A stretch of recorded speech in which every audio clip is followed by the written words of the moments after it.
ప్రజలారా వినరండి ఈ సత్య సువార్త, సర్వజనులారా కనరండి ప్రభు సత్య సువార్త.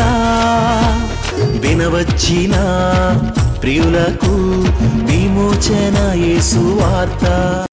ప్రభు అయిన యేసుక్రీస్తు వారి యొక్క నామములో మిమ్మల్ని అందరినీ ప్రేమతో ఈ సత్య సువార్త అనే ఈ కార్యక్రమానికి ఆహ్వానాన్ని తెలియజేస్తున్నా. ప్రియ స్నేహితులారా, ఈరోజు సాయంత్రం 4 గంటల నుంచి 5 లేక 6 గంటల వరకు స్థానిక సామర్లకోట ఆంధ్ర బాప్టిస్ట్ చర్చ్ ఆవరణంలో లేక చర్చిలో యవన బిడ్డలైనటువంటి వారి కొరకు ప్రార్థన చేయడానికి నేను ప్రేమతో ఆహ్వానాన్ని తెలియజేస్తున్నా. మరొకండి స్నేహితులారా, it's going to be a very special day of prayer.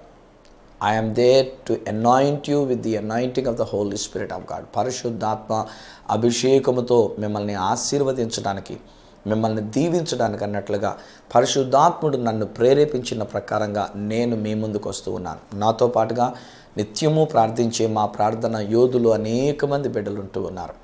సంఘంలో నుండి విశ్వాసులైనటువంటి వారు, అలాగనే మీ పరీక్ష దినాలలో పరీక్షల కొరకు ప్రార్థించేటువంటి ఒక ప్రార్థన యోధులు, మేమందరం మీ కొరకు మేము ప్రార్థన చేయడానికి సంసిద్ధంగా ఉన్నాం. పరీక్షలకు వెళ్ళేటప్పుడు చాలామంది బిడ్డలకి భయం ఉంటూ ఉంటుంది. పరీక్షలకు వెళ్ళేటప్పుడు కొంతమంది బలహీనపరచబడుతూ ఉంటారు, అనారోగ్య పాలవుతూ ఉంటారు, వ్యాధి బలహీనతలకు గురవుతూ ఉంటారు. సడన్గా అప్పటికి లేనటువంటిది సడన్గా ఒక కడుపు నొప్పితో బాధపడుతూ ఉంటారు. కొందరికి సడన్గా మోషన్స్ అవుతున్నటువంటి ఒక వేడి, లోపల ఉన్నటువంటి ఒక దుడుకు, ఆ భయం, మోషన్స్ అయిపోయేటువంటి ఒక పరిస్థితులు అవుతూ ఉంటాయి. బట్ డోంట్ వర్రీ, ఈరోజు నేను తప్పకుండా చెప్తున్నాను, దేవుని యొక్క సేవకునిగా నేను చెప్తున్నాను. కొన్ని రోజులుగా మేము ప్రార్థన చేస్తూ ఉన్నాం. దేవుడిచ్చినటువంటి ఒక అవకాశం బట్టి నేను డిక్లేర్ చేస్తూ ఉన్నా. ఈరోజు అనగా ఈ ఆదివారం నాడు ఈరోజు సాయంత్రం 4 గంటలకి సామర్లకోట ఆంధ్ర బాప్టిస్ట్ చర్చ్ దగ్గరికి మీరు మీ బిడ్డలను మీరు తీసుకుని వచ్చినా, లేక ఒకవేళ మీ బిడ్డలు మాత్రమే ఒకవేళ వచ్చినా, సామర్లకోట పరిసర ప్రాంతాల్లో ఉన్నటువంటి ఒక బిడ్డలైనటువంటి వారికి ప్రేమపూర్వకమైనటువంటి ఒక ఆహ్వానాన్ని నేను తెలియజేస్తున్నా. నేను మీ మీద చేతులుంచి నేను ఆశీర్వదిస్తాను. ఆ దేవుడు మిమ్మల్ని దీవిస్తున్నాడు. ఒక చిన్న అనుభవం నా జీవితంలోంచి నేను మీతో పంచుకుంటాను. ఒకటి, నేను చాలా చిన్నవాడిగా ఉన్నప్పుడు ఆకివీడులో, పశ్చిమ గోదావరి జిల్లా ఆకివీడులో ఉంటూ ఉన్నప్పుడు ఒక యూదుడు ఒక ఆయన మా ఊరు వచ్చినారు, ఆకివీడు వచ్చినారు. అందరూ ప్రార్థన చేయించుకోవడానికి అన్నట్టుగా వెళుతున్నారు. వారి యొక్క బలహీనతల నిమిత్తమే ప్రార్థన చేయించుకోవడానికి వెళుతున్నారు. వరుసలో వెళుతూ ఉన్నారు. నేను కూడా వరుసలో ఉన్నా. మా నాన్నగారు పాస్టర్ గారు అయినా నేను కూడా ఆ వరుసలో ఉండి నేను కూడా వెళుతూ ఉన్నా. దగ్గర వరకు వస్తుందంటే అక్కడ ఒక అక్క ఉండి ఆమె ఏం చేస్తుందంటే వీళ్ళు చెప్పినటువంటి ఒక బలహీనతల గురించి ఆమె ఇంగ్లీష్లో ఆ దైవజనుడికి వివరిస్తూ ఉంది. ఆయన యూదుడు.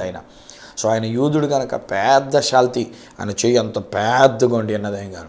సో ఆయన దగ్గర వరకు వచ్చేసరికల్లా నాకు ఏం చెప్పాలి అర్థం కావట్లేదు. ఎందుకంటే చిన్నోడిని, నాకేం బలహీనతలని కాదు, అనారోగ్యం కాదు, వ్యాధి బాధలు కాదు. సో ఏం చెప్పాలో తెలియలే. అప్పటికి నాలో ఉన్న ఫీలింగ్ ఏంటంటే నేను ఏదో కాస్త పుట్టు ఉండనే ఫీలింగ్ నాకు. సో అందుచేత నేను దగ్గరగా వచ్చిన తర్వాత అక్కతో అన్నాను, అక్క నేను ఎదగాలని ప్రార్థన చేయండి అని చెప్పమన్నాను. అప్పుడు ఆవిడ ఏం చేసిందంటే టు గ్రో అన్నట్టు ఉంది అంతే. ఎందుకంటే చిన్న మాటే చెప్పాలి కదా, మొత్తం స్టోరీ అంతా చెప్పడానికి కాదు కదా. స్టాచ్యూలో ఎదగాలి, ఈయన పొట్టోడు కాకుండా పొడుగు ఉండేటట్టుగా ఎదగాలి అని చెప్పేసి ఆయన అవన్నీ చెప్పలేరు కదా. జస్ట్ కేవలం ఒక మాట బహుశా టు గ్రో అన్నట్టుగా అని ఉంటుంది. ఆ దైవజనుడు నా మీద చేయి వేశాడు. నా తలకాయ ఆయన చేతిలో ఒక బంతిలాగా ఉందంటే, ఒక చిన్న బంతి మనం పట్టుకుంటే ఎలా ఉంటుంది అలా ఉండేది నా చిన్న తలకాయ, ఆయన పెద్ద చెయ్యి. బహుశా ఆయన అదే మాట పలుకున్నాడేమో, నాకు అసలు ఏం కూడా తెలియదండి. నాకు అవగాహన లేదు, నాకు అసలు ఏం పలికారో ఆయన నాకు అవగాహన నాకు లేదు. కానీ ఆయన పలికిన మాట ఈరోజు నేను ఆలోచన చేస్తుంటే స్నేహితులారా, హైట్లో నేను ఎదగలే, లావులో నేను ఎదగలే. నా నడుము 34, హైట్ 5 అడుగుల 2 అంగుళాలు, అంతకుమించి ఏం కాదు నాకు. ఎంతో కాలంగా అదే హైటు, అదే వెయిట్, 60 కిలోల బరువు, 34 నడుము, 5.2 అడుగులు పొడవు. ఇది నా యొక్క హైట్ అనేటువంటిది నా యొక్క పర్సనాలిటీకి సంబంధించింది. కానీ ఈరోజుని ఈ పొట్టోడే ఎంతగా దేవుని చేత ఆశీర్వదించబడినాడు తెలుసా అండి. ఈరోజున అనేకమైన దేశాలకు నేను వెళ్ళొస్తూ ఉన్నా. మళ్ళీ నెక్స్ట్ వీక్లో కూడా నేను ఇజ్రాయెల్ దేశానికి నేను వెళ్ళబోతూ ఉన్నా.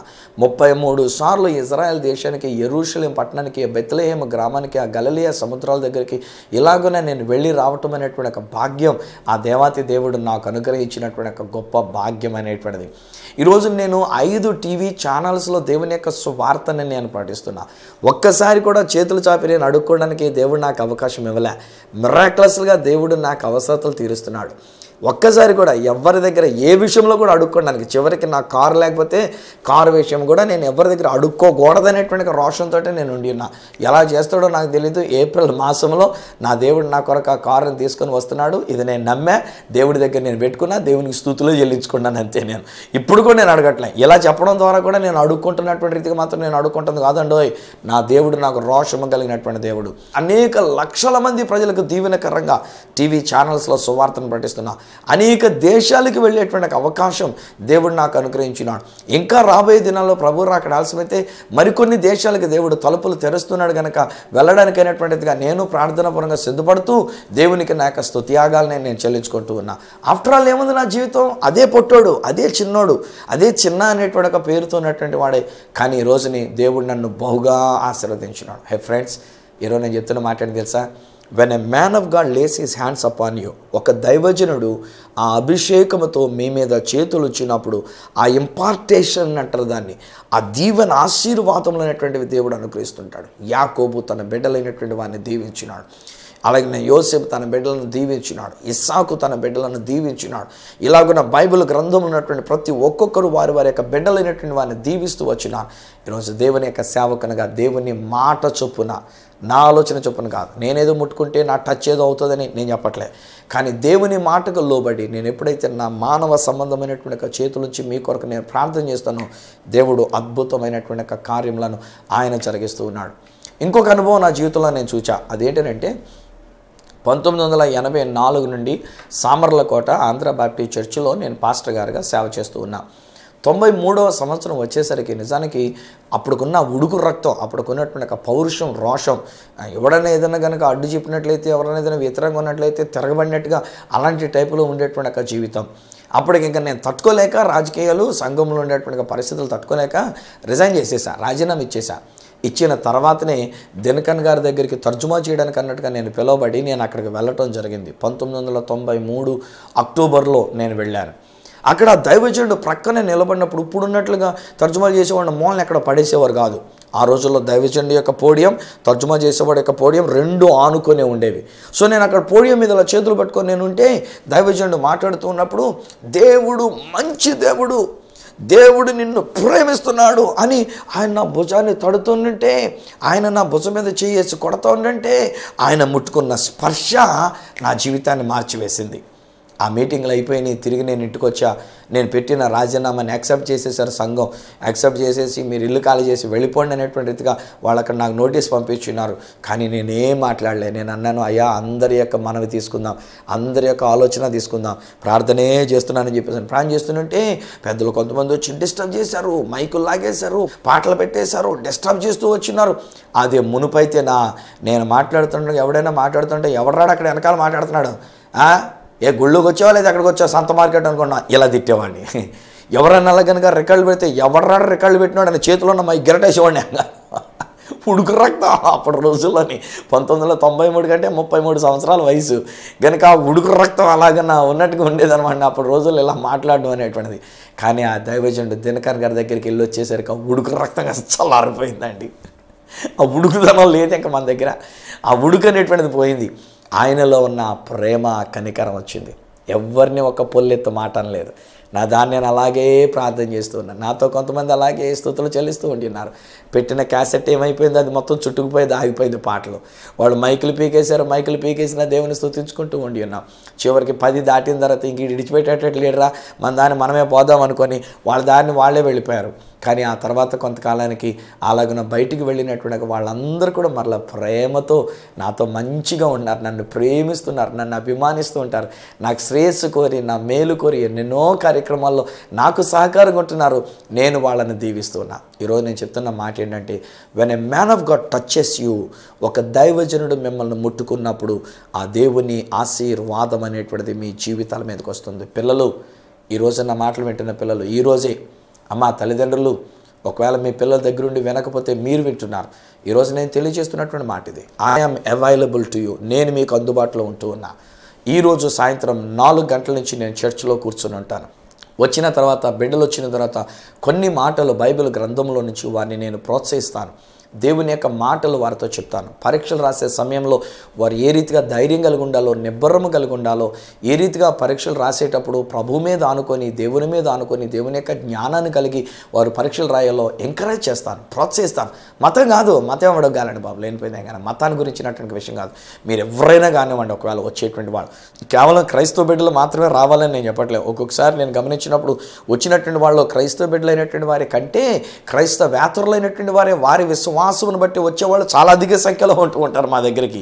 నేను ఎలాగున్నా ప్రతి సంవత్సరం పిలుస్తూ ఉన్నప్పుడు అనేక మంది ఇతర బిడ్డలైనటువంటి వాళ్ళు. కనుక మీరు ఎవరైనా కానివ్వండి, పిల్లలు, అమ్మ, తల్లిదండ్రులు, ఒకవేళ మీరెవరైనా కానివ్వండి, మీ బిడ్డల యొక్క మంచిని కోరుతున్న వాళ్ళైతే, మీ బిడ్డల యొక్క శ్రేయస్సును కోరుతున్న వాళ్ళైతే, మీ బిడ్డలో ఒక దీవెనకరమైనటువంటి ఒక భవిష్యత్తు ఉండాలని కోరుకుంటూ ఉన్నట్లయితే, ఒక దైవజనుడుగా దేవుని చేత అభిషేకించబడి దేవుని చేతుల్లో వాడబడుతున్నటువంటి ఒక దైవజనుడు ద్వారా ఆ దేవుని యొక్క స్పర్శ, ఆ దేవుని యొక్క ముట్టుదల, ఆ దేవుని యొక్క దీవెన ఆ బిడ్డల మీద ఉండాలని మీరు కోరుకుంటున్నట్లయితే, ఈరోజు నేను తెలియజెప్తున్నా, ఈరోజు అనగా ఈ ఫిబ్రవరి 25వ తారీఖు ఆదివారం, ఈరోజు సాయంకాలం 4 గంటల నుంచి ఒకవేళ నేను ప్రార్థన ముగించి వాళ్ళు మీ దగ్గరికి మరలా తిరిగి చేరుకునేటందుకు 6 o'clock లోపల వాళ్ళని విడిచిపెట్టేయడం జరుగుతుంది కనుక, అందరినీ విడిచిపెట్టడం జరుగుతుంది కనుక, ప్రతి ఒక్క బిడ్డ మీద మా చేతులుంచి మేము ఆశీర్వదించి వాళ్ళు పంపిస్తాము కనుక తీసుకొని రండి.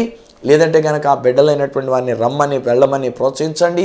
దేవుని ఆశీర్వాదములు అనేటువంటివి వారు అనుభవించడానికి వీలవుతుంది. సామర్లకోట ఆంధ్ర బాప్టిస్ట్ ఆలయంలో, అనగా పిఠాపురం రోడ్ అని అంటాము, పాత MRO ఆఫీస్ దగ్గర. సో సామర్లకోటలో ఆంధ్ర బాప్టిస్ట్ చర్చ్ సువార్తరాజు గారు సేవ చేస్తున్నటువంటి సంఘం దగ్గరికి అనండి. ఎవరైనా ఆటో వాళ్ళు కానీ, రిక్షా వాళ్ళు కానీ ఎవరైనా మిమ్మల్ని సులువుగా తీసుకొచ్చి ఆ చర్చి దగ్గర దిగబెడతారు కనుక ఆ ప్రకారంగా వద్దురు. కానీ ఈరోజు దేవుని వాక్యంలో నుంచి ఒక మాట నేను మీతో పంచుకోవాలని ఆశపడుతూ ఉన్నా. మార్కు సువార్తలో ఉన్నటువంటి ఒక విషయాలు కనుక మనం చూసినట్లయితే, మార్కు సువార్త 10వ అధ్యాయం 13వ వచనం దగ్గర నుంచి 16వ వచనం వరకు ఉన్న మాటల్లో ఉన్న విషయాల్ని నేను ఎలాగో మీతో పంచుకుంటూ ఉన్నా. ఇలాగే మీకులాగనే తల్లిదండ్రులైనటువంటి వారు యేసు ప్రభు వారిని ముట్టాలని, యేసు ప్రభు వారు వారిని ఆశీర్వదించాలని తల్లిదండ్రులు వారి బిడ్డలను తీసుకొని వస్తూ వచ్చారంట. మీరు ఎలాగైతే ఈరోజు సాయంకాలం మీ బిడ్డలు తీసుకొని రావడానికి ప్లాన్ చేస్తున్నారో, మీ యొక్క బిడ్డలతో పాటు మీరు కూడా వచ్చి దీవెనలు పొందుకోవడానికని మీరు ఆలోచన కలిగి ఉన్నారో, అదే రీతిగా ఆ దినాల్లో కూడా ఆ యొక్క బిడ్డలైనటువంటి వారిని తీసుకొని కొంతమంది తల్లిదండ్రులు వచ్చినారు. ఈలోగా శిష్యులైనటువంటి వాళ్ళు సెక్యూరిటీ గార్డులాగా ఉండి రావద్దు ఆయన బిజీగా ఉన్నారు అని. నిజంగా చెప్పాలంటే ఈరోజు సాయంకాలం నేను కూడా బయలుదేరి హైదరాబాద్ వెళ్ళాలి. ఈ రాత్రికి నేను బస్సు ప్రయాణానికి వెళ్ళాలి. బట్ డజంట్ మ్యాటర్, మీ కొరకు నేను ఉంటూ ఉన్నా. 4 గంటల నుంచి 6 గంటల వరకు ఫ్రెష్గా నేను మీ కొరకు అనాయింటింగ్తో, అభిషేకంతో నేను ఆలయంలోనికి వచ్చి మిమ్మల్ని దీవించడానికి నేను వస్తూ ఉన్నా. అఫ్కోర్స్ నాకు ఇలాంటి సెక్యూరిటీ లేరులేండి. ఈ మధ్యలో నేను చూస్తుంటే కొంతమంది దైవ సేవకుల దగ్గర గన్మెన్లు పెట్టుకుంటూ ఉన్నారు, కొంతమంది దైవ సేవకులు బాడీ బిల్డర్స్ లాంటి పెట్టుకుంటున్నారు, కొంతమంది దైవ సేవకులు అయినటువంటి వాళ్ళు కొంతమంది సెక్యూరిటీ వాళ్ళు పెట్టుకొని మంచి బాడీ కలిగినటువంటి వాళ్ళు, మంచి కండలు కలిగినటువంటి వాళ్ళు, వాళ్ళని చూస్తేనే భయం వేస్తూ ఉంటుంది నాకు. ఏమన్నా ఆ రోజుల్లో ఏదో వెనకటికి కొన్ని బొమ్మల దగ్గర కొంతమంది రాక్షసులైనటువంటి వాళ్ళు పెద్ద పెద్ద కత్తులు పెట్టి కండలు తిరిగి మొలకేదో చిన్న మొలతాడులా కట్టుకున్నట్టుగా పెడతా ఉంటారు చూడండి. అలా అనిపిస్తుంది నాకేం కాను. ఏమన్నా అంత అవసరమా ఈ రోజుని దైవ సేవకులకి ఇలాంటి సెక్యూరిటీ? నాకైతే అక్కర్లేదండి. నేను ఓపెన్గా చెప్తున్నా, ఎక్కడికైనా నేను వెళ్ళాను, నా దేవుడు నన్ను కాపాడుతూనే ఉన్నాడు. నేను కొన్ని ప్రాంతాల్లో అన్నలు ఉన్నటువంటి ప్రదేశాలకు వెళ్ళిన చోట్ల సైతము నేను ఒంటరిగా వెళ్ళిన తప్ప, ఒంటరిగా ప్రయాణం చేస్తున్నాను తప్ప నాకెవ్వరూ తోడలేరు. ఇప్పుడు కూడా నేను ఒంటరిగానే వెళ్తా. దేవుడు నన్ను ఎంతగా ఆశీర్వదించినాడు, ఎంత పాపులర్ చేసినాడు, ఒంటరిగానే నేను వెళ్తూ ఉంటాను. So we will not have any security people. అక్కడ అబ్జెక్షన్ అనేది ఏమాత్రం కూడా లేదండి. నిజాన్ని చెప్పాలంటే దేవుడు నాకు అప్పగించిన నా సంఘ బిడ్డలు, మాతో కలిసి ప్రార్థన చేసేటువంటి మా ప్రేయర్ వారియర్స్ మిమ్మల్ని ప్రేమతో ఆహ్వానం తెలియజేస్తారు, మిమ్మల్ని ప్రేమతో కలుసుకుంటారు. రండి, ఆ ప్రభు దగ్గర దేవుని యొక్క ఆశీర్వాదాలు పొందుకోవడానికి ఆలయంలోనికి రండి అని మిమ్మల్ని ప్రేమతో ఆహ్వానం తెలియజేస్తారు. అక్కడ ఉన్నటువంటి వాళ్ళని చూసినప్పుడు యేసు ప్రభు గద్దించి కోప్పడి అంటాడు కదా, let the little children come to me, ఆ చిన్న బిడ్డలను నా యుద్ధకు రానియండి. ఇలాంటి వాళ్ళదే పరలోక రాజ్యం. ఈరోజు నా ప్రియ స్నేహితులారా, 10th క్లాస్ రాస్తున్నటువంటి ఒక బిడ్డలు, intermediate first year, intermediate second year పరీక్షలు రాస్తున్న బిడ్డలు, డిగ్రీల పరీక్షలు రాస్తున్న బిడ్డలు, టెట్ పరీక్షలు రాస్తున్నటువంటి ఒక బిడ్డలు, లేక డిఎస్సి కోర్స్ కొరకు సిద్ధపడుతున్నటువంటి ఒక బిడ్డలు, హూ ఎవర్ యు ఆర్, ఎవరైనప్పటికైనా సరే మీరు ఒకవేళ ఇప్పటికే మీ పరీక్షలు కొన్ని రాస్తున్నా డజంట్ మ్యాటర్, ఇక ముందుకి రాయబోయేటువంటి ఒక పరీక్షలు డజంట్ మ్యాటర్.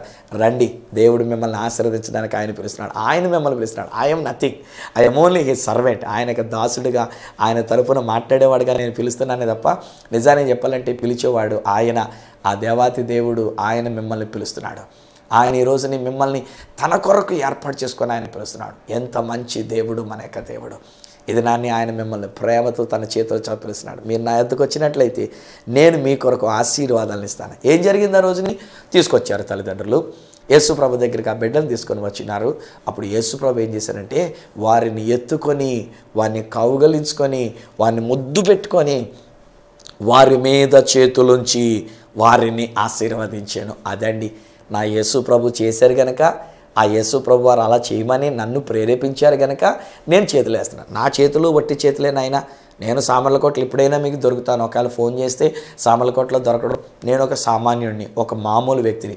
అదే ఆంధ్ర బాప్టిస్ట్ చర్చ్లో దేవుని యొక్క సేవ చేస్తూ అక్కడికి వచ్చేటువంటి ఒక బిడ్డలైనటువంటి వారికి దేవుని యొక్క వాక్యాలను నేర్పిస్తూ సాగిపోతున్నటువంటి వాడిని. కానీ ఒకటి నేను చెప్తున్నా, నా దేవుడు చేయమని చెప్పి ఉన్నాడు కనుక ఆయన మాట చొప్పున నేను చేయగా నా మంటి చేతులు, నా వట్టి చేతులు మీ మీదకి ఆ దేవుని ఆశీర్వాదాలను తీసుకొని వస్తున్నాయి. ఆ రోజున ఒక యూదుడు నా తల మీద చేతులు ఇచ్చినప్పుడు ఈ రోజున కూడా ఇంకానూ దేవుడు నన్ను ఆశీర్వదిస్తున్నాడే. ఆ రోజుని దైవజనులు నా మీద చేతులతో ఆయన ముట్టుకొని ఉన్నప్పుడు ఈ రోజున నా యొక్క సేవ పరిచయంలో అదే సంఘములో 34 సంవత్సరాలు పైబడి నేను సేవ చేసుకోవడానికి దేవుడు అవకాశం ఇచ్చినాడే. ప్రతి ఒక్కరిని నన్ను ప్రేమించే వాళ్ళుగా చేసినాడు. దేవుడు నాకు అప్పగించిన సంఘంలో ఉన్నటువంటి బిడ్డలు, చిన్న బిడ్డలు మొదలుకొని కడు వృద్ధుల వరకు ఈరోజు నేనంటే ఎంతో ప్రేమ, ఎంతో అభిమానం. డాడీ అని పిలుచుకుంటారు. వాళ్ళు ప్రేమతో డాడీ అని పిలుచుకుంటారు. నా దగ్గరకు వస్తారు, ప్రేమతో నాతో మాట్లాడుతుంటారు, నా దగ్గర చనువుగా ఉంటూ ఉంటారు. ఇంత ప్రేమ అభిమానాన్ని పుంజుకునడానికి గల కారణం ఆ రోజున ఒక దినకర్ణ గారు నా మీద చేతులు ఉంచినప్పుడు, ఆయనను ముట్టుకున్నప్పుడు ఆ స్పర్శ నా జీవితాన్ని మార్చివేసింది. ఇప్పుడు నేను కూడా వాళ్ళని ప్రేమిస్తూ ఉంటా. ఒక్కొక్కసారి కొంతమంది వేరుగా ప్రవర్తించినా, ఒక్కొక్కసారి కొంతమంది నాకు కష్టం కలిగించినా, నాకు బాధ కలిగించినా, నాకు కోపం తెప్పించినా, ఒక్కొక్కసారి నేను కోపడి గట్టిగా కేకలేసినా మళ్ళీ వెంటనే వాళ్ళు ప్రేమిస్తా, మళ్ళీ వెంటనే వాళ్ళ దగ్గర చేర్చుకుంటా, మళ్ళీ వెంటనే వాళ్ళని పలకరిస్తూ ఉంటా. అందుకనే ఈరోజుని ఆంధ్ర బాప్టిస్ట్ చర్చ్లో 34 సంవత్సరాలు పైబడి ఇంకా దేవుని యొక్క సేవా పరిచయం నేను చేస్తూనే ఉన్నా. ఇంకా నా బిడ్డలైనటువంటి వారు, అక్కడ ఉన్నటువంటి బిడ్డలు నా యొక్క సర్వీసెస్ అయినటువంటి ప్రేమతో గౌరవించి దేవుని యొక్క వాక్యాన్ని నా దగ్గర వారు వింటూ ఆశీర్వాదాలను పొందుకుంటున్నారు. హే ఫ్రెండ్స్, ఈరోజు నేను చెప్పగలిగిన మాట ఇది. నా యేసయ్య మీ బిడ్డలను దీవించడానికి ఆయన సంసిద్ధంగా ఉండి ఉన్నారు. నా యేసయ్య బిడ్డలారా మిమ్మల్ని దీవించడానికి ఆయన పిలుస్తున్నారు. రండి, ఆంధ్ర బాప్టిస్ట్ చర్చికి రండి. సామర్లకోటలో ఉన్నటువంటి ఆంధ్ర బాప్టిస్ట్ చర్చికి రండి. ఈరోజు సాయంత్రం 4 గంటలకల్లా వచ్చేసేయండి. 5 గంటల వరకు లోపల కొన్ని పాటలు పాడి మిమ్మల్ని దీవిస్తాం. దేవుని మాటలు కొని చెప్పి నేను మిమ్మల్ని దీవిస్తా. ఆ తర్వాత ఒక్కొక్క వ్యక్తి కొరకు ముందు వచ్చినటువంటి వాళ్ళని ముందు కూర్చోబెడతాం కనుక ముందు వచ్చిన వాళ్ళని మొదటగా నేను దీవించి పంపిస్తానంటే మీరు త్వరగా వెళ్ళిపోవచ్చు. 6 లోపల 6 గంటల లోపల అందరినీ ఎంతమంది వచ్చినా, ఎన్ని వందల మంది వచ్చినా వారందరినీ కూడా మేము సాగినంపడానికి మేము ప్రయత్నం చేస్తాం. నేను చేతులు ఉంచినప్పుడు దేవుడు మిమ్మల్ని ఆశీర్వదిస్తున్నాడు. ఇక్కడ ఇంకొక చిన్న విషయం చెప్పి నేను మొదటగా మీ కొరకు ఇప్పుడు నేను ప్రార్థన చేయాలని కూడా ఆశపడుతూ ఉన్నా. అదేంటంటే ఏదో నేను చేతులు ఉంచితే ఏదో జిమ్మిక్కలు జరిగినట్లుగా, ఏదో మ్యాజిక్ జరిగినట్లుగా మిమ్మల్ని దేవుడు దీవించేస్తాడు, పరీక్షలో విజయం ఇచ్చేస్తాడు అని నేను చెప్పట్లే. మీరు చదవలసింది మీరు చదివి ఉండి ఉండాలి. ఒకవేళ ఇంతవరకు మీరు కంఠస్థం చేయవలసినటువంటి కంఠస్థం చేసి ఉండి ఉండాలి. కనీసం ఇప్పటి నుంచైనా పరీక్ష దినములలోగా మీరు చదువుకోవలసినటువంటి విషయాలను చదువుకుంటూ ఉండాలి. మీరు చేయవలసిన పని మీరు చేశాక అప్పుడు దేవుని యొక్క కృప మీ మీద ఉండి దేవుడు తన ప్రేమ చేత తన సంకల్పము చొప్పున మిమ్మల్ని ఆశీర్వదించడానికి అన్నట్లుగా, మిమ్మల్ని దీవించడానికి అన్నట్టుగా దేవుడు తన చేతులను మీ మీద ఉంచుతూ ఉన్నాడు. ఏదో నేను చేతులు ఉంచినంత మాత్రాన్ని మీరు చదవకపోయినా పాస్ అవుతారని మాత్రం నేను చెప్పట్లేదు సుమండి. అలాంటి అపోహలు పెట్టుకోకండి. ఒకవేళ ఆయన ప్రార్థన చేస్తానన్నారు, టీవీలో ఆయన ప్రోగ్రామ్ మేము చూస్తూ ఉన్నాము, ఆయన ముట్టుకుంటే చాలు నేను పరీక్ష రాయిపోయినా కానీ పాస్ అవుతానంటే మీరు వట్టి తెల్లకాయితం రాసిస్తే తెల్లకాయితంతో 0 అక్కడ ఉంటుంది, అంతకుమించి ఇంకేముండదు. కానీ మీరు చదివినవన్నీ గుర్తుంచుకునేటట్టుగా, మీరు చదివినటువంటి విషయాల్లో దేవుని యొక్క జ్ఞానము మీకు కలుగునట్లుగా, పరీక్షలు రాసేటప్పుడు ఆ యొక్క పరీక్ష ప్రశ్నకి సరైనటువంటి సమాధానం మీకు జ్ఞాపకం వచ్చేటట్లుగా ఆ దేవుని కృప ఆశీర్వాదం మీ మీద ఉండాలని నేను ప్రార్థన చేయడానికి సంసిద్ధంగా ఉన్నా. ఇంత మీరు చదువుకున్నాక, ఇంత మేము ప్రార్థన చేశాక కూడా ఒకవేళ ఎవరైనా ఒక వ్యక్తికి, ఒక బిడ్డలైనటువంటి వారికి ఒకవేళ వేరొక రిజల్ట్స్ అనేటువంటి రీతిగా వస్తే డోంట్ వర్రీ. ఒకవేళ మీ యొక్క రిజల్ట్స్ అయ్యో నేను అనుకున్నట్టుగా 100% మార్కులు రాలేదండి నాకు, లేక 90 మార్కులు రాలేదండి నాకు, నేను పాస్ అవ్వలేదండి అనే రీతిగా మీరు కలవరపడకండి. ఏం చేతనంటే నేను ఒక మాట అంట, దేవుని చిత్తమేదో అది ఆయన జరిగించుకుంటాడు. ఒక్కొక్కసారి ఒకవేళ ఆయన యొక్క చిత్తంలో వేరొక ఆలోచన ఉండి ఉంటే, ఆయన యొక్క చిత్తంలో వేరొక విధానంగా ఉండి ఉంటే వాళ్ళను కూడా దేవుడు దీవించాడు. యవనస్తుడైనటువంటి యోసేపు అనే వ్యక్తి యొక్క జీవితాన్ని నేను మీకు జ్ఞాపకం చేస్తున్నా. దేవుడు యోసేపును ఒక మంచి కళలు ఇచ్చాడు, ఒక అధికారిగా ఉంటామని చెప్పేసి. ఈ కళలు తన అన్నయ్యలతోనే తన తల్లిదండ్రులతో చెప్తే వాళ్ళు తిట్టారు, ఇదేంట్రా నీ అన్నయ్యలను నీ తల్లిదండ్రులమైన మేము నీకు నమస్కారం చేస్తామా, పనికి మానవుడా, ఇలాంటి మాటలు మాట్లాడతావు, చివరికా వెధవ కళలు నువ్వు అన్నావు అని చెప్పేసి అన్నట్టుగా తిట్టేశారు. పాపం వెళ్ళిపోయాడు. ఆ తర్వాత ఇంత కళలు కనినటువంటి యొక్క యోసేపు జీవితం ఏమైందనంటే, వాళ్ళ అన్నలు మనోని చూసి అసూయపడి, ఒరే మనమంట వీడికంట నమస్కారం పెడతాడు, రండిరా వీడు బట్టలు తీసి వీడిని గోతులో పడేద్దాం అనుకొని అక్కడ నీళ్లు లేని బాగుంటే దానిలో పడేశారు.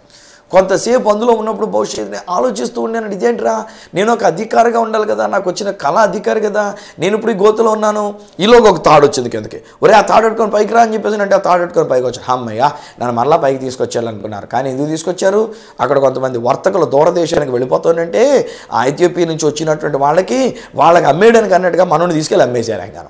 ఇప్పుడు వాళ్ళు ఏం చేశారంటే ఈ బట్టలు లేకుండానే వీడిని చేతులు కట్టేసి ఆ ఒంటికి వెనకాల కట్టేసి ఆ ఒంటి వెనకాల ఈ నడుచుకుంటూ వెళ్తున్నాడు, ఒక బానిసగా వెళ్తున్నాడు. బహుశా ఆలోచించుకుంటూ ఉండి ఉండొచ్చు, అయ్యో ఇదేంట్రా నేను ఒక అధికారిలాగా ఉంటాను అనుకుంటే బానిసలా తీసుకెళ్తున్నారు. తీసుకెళ్ళి సంత మార్కెట్లో పెట్టారు, బట్టలు ఏమి లేకుండా ఊడదీసి పెట్టి అమ్మకానికి అన్నట్టు పెట్టారు. నూనె రాసి నికనికలు ఆడుతుంటే అందరూ వచ్చి చూస్తున్నారు, వీడు బాగానే ఉన్నాడే, వీడు కన్నులు తిరిగినట్టున్నాడు, వీడు బాగానే ఉన్నాడు, వద్దులే ఖరీదు ఎక్కువ ఉంటాడేమో, ఇలా కొంతమంది వెళ్ళిపోతున్నారు. చివరికి ఒక రాజుగారు యొక్క పనిచేసే ఒక వ్యక్తి ఈయన కొనుక్కొని తీసుకొని ఇంటికి తీసుకెళ్ళి ఇంటికాడ సర్వెంట్గా పెట్టుకున్నారు.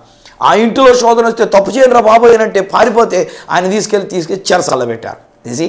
ఇవన్నీ ఏంటనంటే దేవుని యొక్క ప్రణాళికలో మనోడు యోసేపు అనేటువంటి ఇతడు రాజు తర్వాత రాజు అంటే ఇతడి స్థానానికి వెళ్ళడానికి ఇతడు ఎలాగున అమ్మివేయబడ్డం, ఇతడు అమ్మివేయబడినప్పుడు వెళితే అక్కడ సంతలో పెట్టబడ్డం, సంతలో కొనుక్కున్నటువంటి వాడు రాజుగారి దగ్గర ఉండి నేను సైన్యాధిపతి అవ్వటం, అతడు తను తీసుకెళ్ళి తన ఇంట్లో పెట్టుకుంటాం, అక్కడ ఒక శోధన వచ్చేప్పుడు శోధనకి ఈయన నిలబడి దాన్ని శోధనలో పడిపోకుండా ఉన్నందుచేత చెరసాల్లోనికి వెళ్ళడం, అది రాజ ఖైదీలు ఉండినటువంటి చెరసాల్లోనికి వెళ్ళడం, అక్కడ ఒక వ్యక్తికి వచ్చిన కలభావం చెప్పినందు చేత వాడు రాజుగారి దగ్గరికి వెళ్ళినప్పుడు రాజు కలవరంతో ఉంటే నా కళకు భావం చెప్పినటువంటి వాడని చెప్పడం, అప్పుడు మనోడు వెళ్ళి సింహాసనం మీద కూర్చోవడం. కనుక ఫ్రెండ్స్, ఈరోజునేదో మేము చేతులు ఉంచినంత మాత్రాన్ని జిమ్మిక్కులు ఏమి లేవు ఇందులో, మేము చేతులు వచ్చినంత మాత్రాన్ని మీరు పరీక్ష రాయకుండా పాస్ అవుతారు అనేటువంటిది కానే కాదు, మేము చేతులు వచ్చినంత మాత్రాన్ని మీరు చదవకపోయినా కానీ మీరు పాస్ అవుతారని నేను చెప్పట్లే. నేను అంటున్న మాట ఏంటంటే మీరు ప్రయాసపడేది మీరు ప్రయాసపడాలి, మీరు సిద్ధపడాలి. ఆ తదుపరి మేము చేతులు ఉంచుతున్నాం, దేవుడు మిమ్మల్ని ఆశీర్వదిస్తున్నాడు. నేను దేవుని చేత ఆశీర్వదించబడి ఉన్నా, నాకు విజయమే దేవుడిచ్చాడు అని చెప్పేసి అని ఆ దేవుని యందు నమ్మిక ఉంచాలి. ఒకవేళ మనం అనుకున్న విజయం మనకు రాకపోయినా మనం దేవుని స్తుతించుకుంటూ ఉండాలి తప్ప దేవునికి వ్యతిరేకంగా మాట్లాడుకోవద్దు, దేవునిని దూషించుకోవద్దు, దేవునిని మనం తిట్టుకోవద్దు. దేవుడు ఏది చేసినా మన మంచిగా చేస్తారు, మనకి మేలుకే చేస్తారు. నా జీవితంలో నన్ను అలా చేశారు. నేను ఒకసారి ఫెయిల్ అయ్యా, నేను ఒక సబ్జెక్ట్లో ఫెయిల్ అయ్యా, నా యొక్క గాలి మేడలు అన్నీ కూలిపోయినాయి, ఏం చేయాలో తోచలేదు, మొత్తం అంతా ఫ్లాట్ అనుకున్నా. కానీ ఆ తర్వాతనే దేవుడు తీసుకుని వెళ్ళి ఒక బైబిల్ స్కూల్ ఉపాధ్యాయుడిగా పెట్టాడు. అక్కడ పెట్టాడు కనుకనే తర్జుమా చేయడం జరిగింది. తర్జుమా చేయడం మొదలెట్టాను కనుకనే టీవీలోకి వచ్చాను. 1997 నుంచి 21 సంవత్సరాలుగా టీవీలో నేను కనబడుతూనే ఉన్నా. 10 సంవత్సరాలు పైబడి ఈ సత్య సువార్త నేను ప్రకటిస్తూ ఉన్నా. ఈ రోజున ఈ స్థితికి వచ్చాను అంటే ఒక చిన్న ఫెయిల్యూర్ నా జీవితంలో జరిగినందుచేత నా దేవుడు నన్ను హెచ్చించాడు. ఈరోజు మీ అందరి హృదయాలలో ఒక విలువనిచ్చి దేవుడు నన్ను ఆశీర్వదించినాడు. హే ఫ్రెండ్స్, ఈరోజు మరొకసారి చెప్తున్నా, అమ్మ తల్లిదండ్రులు మీ బిడ్డలను దీవించడానికి నేను సిద్ధంగా ఉన్నా. దేవుడు ఆశీర్వదిస్తున్నాడు. నేను కేవలం ప్రభు నామంలో చేతులు ఉంచుతా, వారి కొరకు మేము ప్రార్థన చేస్తాం. ఈరోజే, మరొక రోజు కాదు, ఈరోజే అనగా ఫిబ్రవరి 25వ తారీఖు సాయంత్రం 4 గంటలకి సామర్లకోటలో ఆంధ్ర బాప్టిస్ట్ చర్చిలో పిఠాపురం రోడ్లో ఉన్నటువంటి ఎంఆర్ఓ, పాత ఎంఆర్ఓ ఆఫీస్కి, పాత ఎంఆర్ఓ ఇప్పుడున్న ఎంఆర్ఓ ఆఫీస్ కాదు, పాత ఎంఆర్ఓ ఆఫీస్కి ఎదురుగా పిఠాపురం మెయిన్ రోడ్లో ఉన్న ఆంధ్ర బాప్టిస్ట్ చర్చి దగ్గరికి మీరు సాయంత్రం 4 గంటలకి ఈ రోజు కనుక మీరు వచ్చినట్లయితే నేను మిమ్మల్ని దీవిస్తూ ప్రార్థించడానికి నేను సిద్ధంగా ఉన్నా. దీవించేవాడు దేవుడు, దీవించి ఉన్నాడని చెప్పి నమ్మేటువంటి వారు మీరు నమ్మిక చొప్పున, మీ విశ్వాసము చొప్పున మీ పరీక్షలలో విజయము అది దేవుడు మీకు అనుగ్రహిస్తున్నాడు. ప్రార్థన చేసుకుందామా? తండ్రి, నీకు వందనాలు చెల్లిస్తున్నాం. సడన్గా మీరు నాకు ఇచ్చిన ఆలోచన అయినా కేవలం 2 దినాల క్రితమే నేను ఈ ఆలోచనలో మీరు నడిపించున్నారు. 2 దినాల క్రితంనైనా బిడ్డలకు తెలియచేయటం మొదలుపెట్టి ఉన్నాం. ఈరోజు కూడా జ్ఞాపకం చేస్తున్నాను నాయన. ఈరోజు సాయంత్రం అనగా ఈ ఫిబ్రవరి 25వ తారీఖు సాయంత్రం 4 గంటల నుంచి నాయన పరీక్షలు రాసేటువంటి బిడ్డలు, ఏ పరీక్షలు రాసే బిడ్డలైనా 10th క్లాస్ కానివ్వండి, ఇంకా చిన్నవాళ్ళు కానివ్వండి, లేక ఇంటర్మీడియట్ కానివ్వండి, లేక డిగ్రీలు కానివ్వండి, మరి ఇతరమైనటువంటి కాంపిటేటివ్ ఎగ్జామినేషన్స్ కానివ్వండి, ఎగ్జామ్స్ రాసేటువంటి బిడ్డలందరి కొరకు నేను ప్రార్థన చేయబోతున్నాను. Even now I'm praying for them daddy. ఇప్పుడు కూడా నేను ప్రార్థన చేస్తున్నా.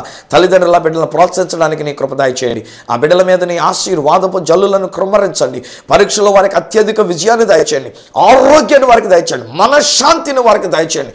నీ మాట చొప్పునైనా నీ దాసుని నేను చేతులు ఉంచుతూ ఉంటాడుగా మీ అదృశ్య హస్తం వారి మీద నుంచి పరీక్షలో వారికి కావాల్సిన విజయాన్ని దయచేయమని అడుగుతూ నీకు స్తోత్రాలు చెల్లించుకుంటున్నాం.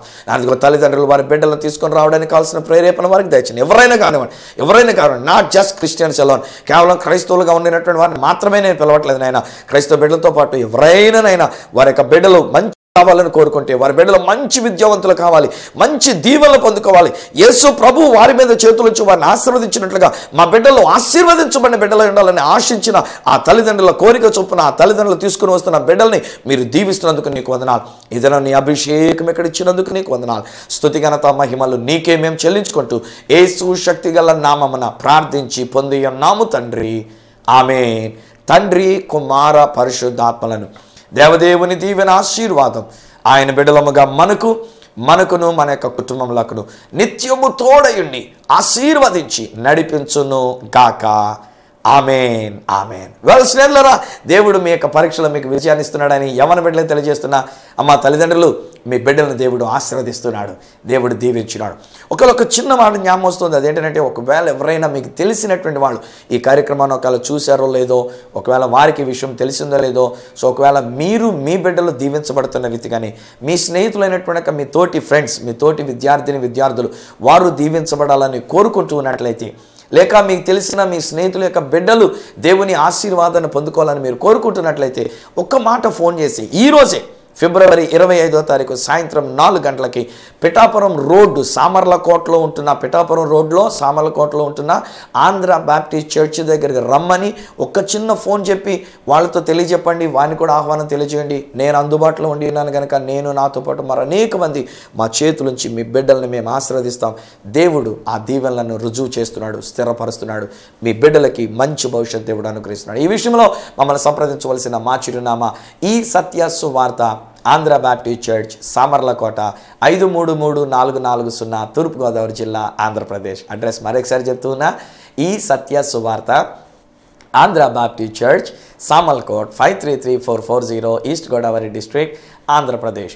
అప్పటికి ఒకవేళ నాతో మీరు పర్సనల్గా మాట్లాడాలని కోరుకున్నట్లయితే నా ఫోన్ నెంబర్ 9848110907, 94400409992, 8885527662. ఒకవేళ నాకు ఈమెయిల్ చేయాలనుకున్నట్లయితే నా ఈమెయిల్ ఐడి esatyasuvartha@gmail.com. మళ్ళీ రేపటి దినాన్ని ఈ సత్య సువార్త కార్యక్రమంలో మిమ్మల్ని కలుసుకునేటంత వరకు ఈరోజు సాయంత్రం 4 గంటలకి ఆంధ్ర బాప్టిస్ట్ చర్చ్లో సామర్లకోటలో మిమ్మల్ని కలుసుకొని మిమ్మల్ని దీవిస్తున్నాను కనుక మిమ్మల్ని అందరినీ మళ్ళను ఆశీర్వదించి ఆ యేసయ్య చేతులకు అప్పగిస్తూ మీ దగ్గర సెలవు తీసుకుంటున్న మీ ప్రియ సహోదరుడు ఈ సత్య సువార్త రాజు.